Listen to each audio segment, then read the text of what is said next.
Welcome to our channel. Today we how to download sales automation from Close CRM, beginner guide step by step clearly. To download sales automation from Close CRM, begin by opening your web browser. Navigate to the official Close CRM website. Log into your Close CRM account using your credentials. Once logged in, locate the main dashboard. Look for the settings icon, usually found in the lower left corner. Click on the settings icon to access various configuration options. In the settings menu, find the sales automation section. Select the sales automation option to see available automation features. Review the list of automation tools and features provided by Close CRM. Identify the specific automation that suits your sales process needs.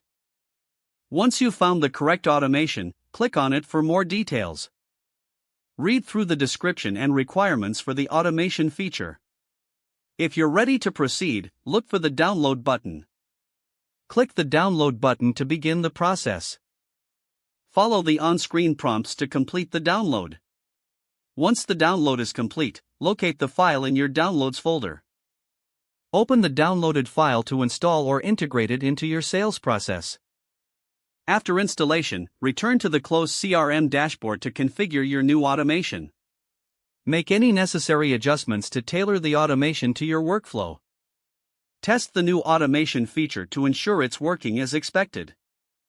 With these steps completed, you can now maximize your sales efforts using Close CRM's automation tools. If the page does not load, refresh the browser or try again in a private or incognito window.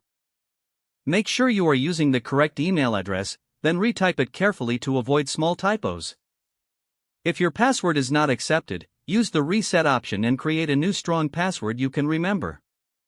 Check your spam folder for verification or security emails, then complete any requested confirmation steps. Enable two-factor authentication if available to improve account security and reduce unauthorized access risk. After signing in, review your profile details so your contact information and settings are accurate. If you see an error message, note it down and try again after restarting your device and internet. Don't forget to like this video and subscribe to our channel for more step-by-step tech guides.